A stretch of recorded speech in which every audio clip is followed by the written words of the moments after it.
Cerita seram, kisah nyata seorang teman. Cerban.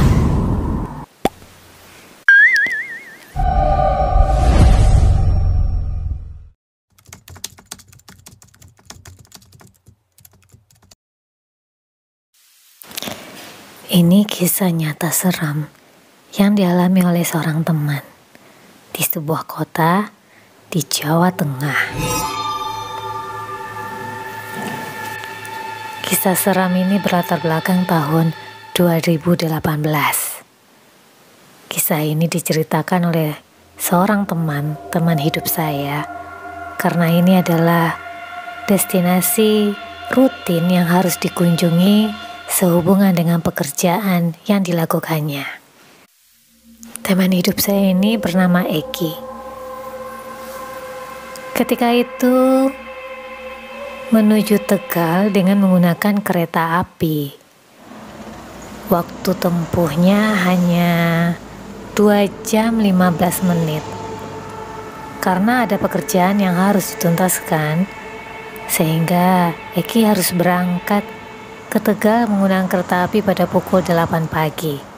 Sehingga sampai di Tegalnya pada pukul 9 lewat atau jam 10 pagi harinya. Sesampai di Tegal, Eki langsung ke kantor untuk menyelesaikan pekerjaan yang akan dituntaskannya hari itu. Seharian di kantor, Eki belum memutuskan hotel mana yang akan dia tempati. Tapi seperti biasa, hotel sudah dipesankan oleh stafnya yang ada dari Semarang. Sebuah hotel yang biasa dikunjungi oleh orang-orang perlintasan yang hanya berkunjung sesaat saja. Eki sengaja memilih hotel ini karena diharapkan hotel ini cukup ramai didatangi oleh pengunjung yang hanya butuh tidur sebentar dan tidak memerlukan waktu lama. Seharian di kantor, akhirnya hingga menjelang sore hari, Eki baru akan berangkat ke hotel ketika selepas maghrib. Karena kunjungan kerja kali ini Eki hanya pergi sendiri, sehingga di kamar hotel selanjutnya Eki hanya sendirian. Selepas aktivitas kantor dan semua pekerjaan dirasa sudah tuntas sehabis maghrib, Eki berencana check-in dulu ke hotel, naruh barang, mandi, dan berencana akan keluar lagi untuk makan malam bersama temannya.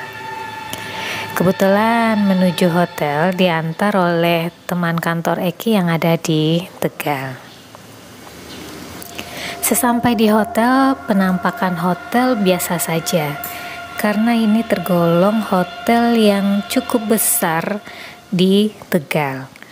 Hotel ini terlihat berlantai 4, 3 ke atas dan 1 lantai dasar. Rata-rata kamarnya memiliki teras ke arah jalan dan arah depan.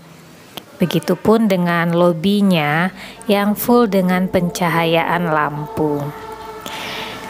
Dari lobi tersebut juga terdapat tangga yang terkesan estetik karena dibuat melingkar menuju ke lantai atasnya, dengan langit-langit lobi yang dipenuhi oleh lampu-lampu, sehingga menambah kesan keren untuk sebuah hotel. Terdapat ada 2 sofa penunggu tamu di lobi dan AC sentral, serta terdapat juga AC stand floor di sudut ruangan. Beberapa dindingnya diberi wallpaper dengan motif garis-garis. Namun tak terlepas dari itu, ketika memasuki lobi hotel, entah kenapa suasananya itu terkesan seperti agak muram. Mungkin karena suasana sudah malam.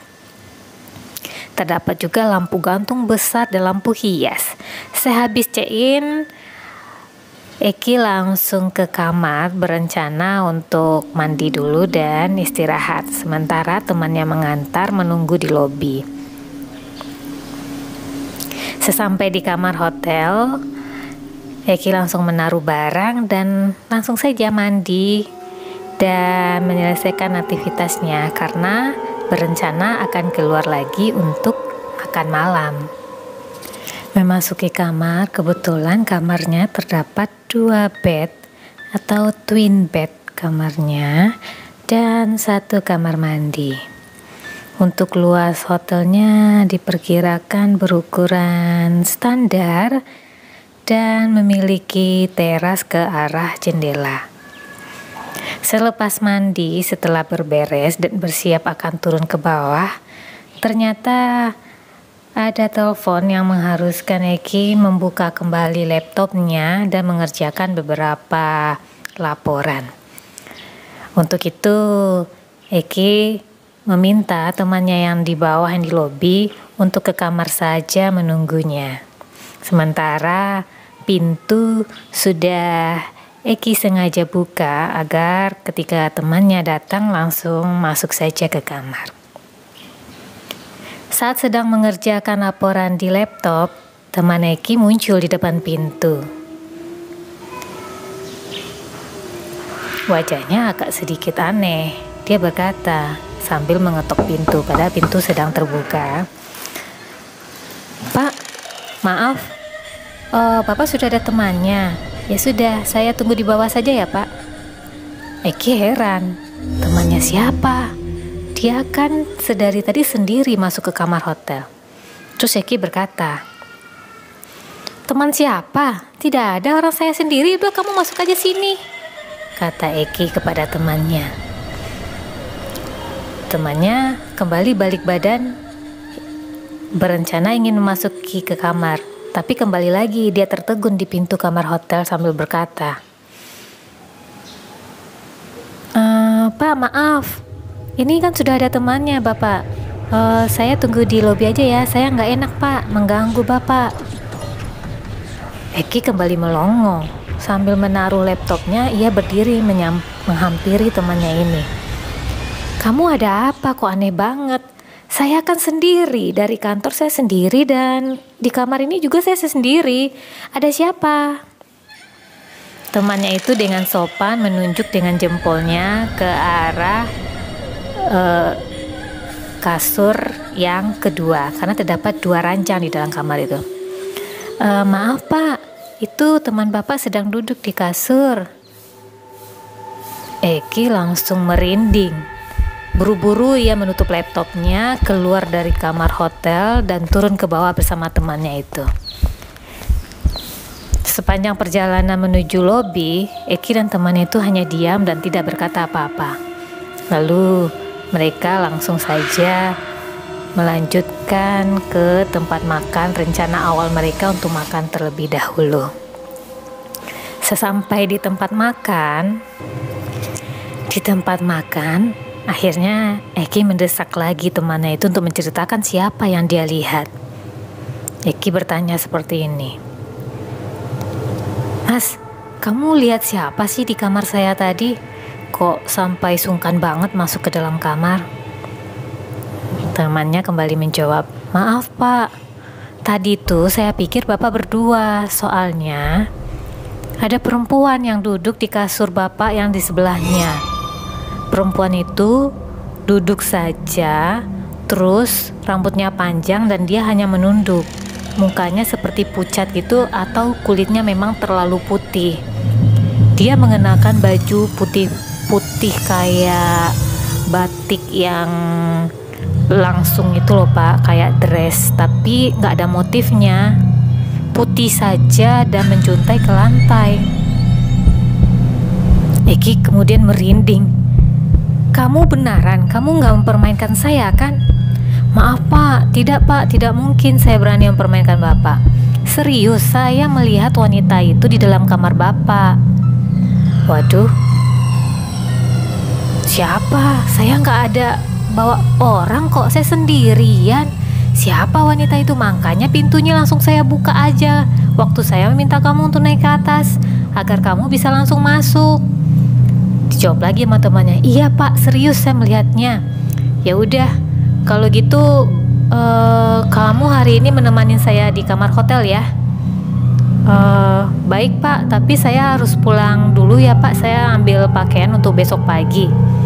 Oke, kata Eki. Akhirnya mereka selesai makan, kembali lagi ke hotel. Tapi kali ini teman Eki tidak naik lagi ke kamar. Dia berencana langsung ke rumahnya dulu untuk mengambil pakaian.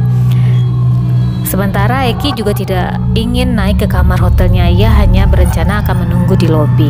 Sampai di hotel, Eki duduk di lobi dan temannya itu kembali tancap gas dengan kendaraannya. Tapi tidak beberapa lama, temannya ini kembali lagi ke hotel. Diperkirakan dia belum sampai di rumah. Dengan tergesa-gesa, dia sudah memarkirkan kendaraannya dan Eki pun juga heran menatapnya. Kamu kenapa lagi? Gak jadi pulang? Tanya Eki. Temannya ini menjawab, maaf Pak, saya besok pagi-pagi aja pulangnya Pak. Saya nginap di sini dan langsung aja besok pagi saya pulang dulu baru ke kantor. Atau besok pagi-pagi saya antar Bapak ke kantor lalu saya pulang ya Pak. Akhirnya teman Eki menemaninya di kamar hotel hingga esok paginya mereka akhirnya ke kantor. Dan setelah drop Eki ke kantor, temannya itu langsung pulang dan balik lagi ke kantor. Karena pekerjaan ternyata di Tegal cepat selesainya, akhirnya Eki memutuskan hari itu malamnya dengan kereta api dia akan pulang lagi ke Semarang dan tidak melanjutkan lagi menginap di hotel tersebut. Sebelum pulang, Eki kembali penasaran menanyakan kepada temannya itu, mengapa semalam dia tidak jadi pulang. Eki bertanya, kenapa kamu semalam sudah ngegas mobil dan malah balik lagi? Teman itu bercerita, gini Pak, sebelumnya kan saya lihat wanita itu di kamar Bapak. Ternyata dia bukan manusia mungkin Pak. Eki langsung merinding. Kamu bercanda? Ya iyalah Pak, kan Bapak bilang semalam Bapak tidak ada punya teman, nggak bawa orang ke kamar.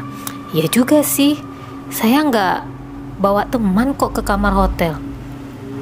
Makanya saya juga heran banget ketika kamu bilang ada wanita di kamar hotel.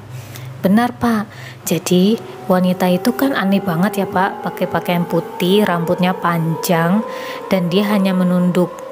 Dan dari keningnya itu terlihat dia tuh kayak putih banget Pak. Nah, ketika sehabis kita pulang makan, ketika saya akan pulang, ketika melihat spion di mobil saya, loh kok dia duduk di kursi tengah Pak? Saya kaget, daripada saya ketakutan di jalan menuju ke rumah. Lebih baik saya balik ke hotel daripada dia ngikut ke rumah Pak. Mending dia saya kembalikan ke hotel. Eki tersenyum agak sedikit masam. Temannya itu juga tersenyum agak kecut, seperti mereka menahan takut, tapi mencoba untuk tetap bercanda. Eki merasa sangat merinding. Waduh, itu hotel apakah serem ya? Tanya Eki. Temannya itu bilang, sebenarnya memang sudah beredar cerita tentang hotel tersebut Pak. Begitu. Ya iyalah, jadi ternyata yang ada di kamar hotel Eki itu bukan manusia, dan dia juga mengikuti temannya itu di dalam mobil.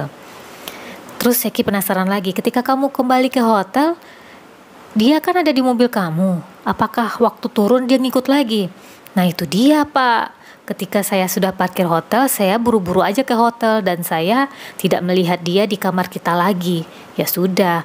Dan ketika pagi juga kita akan ke kantor, saya juga tidak merasakan adanya dia lagi dan juga tidak nampak dia lagi.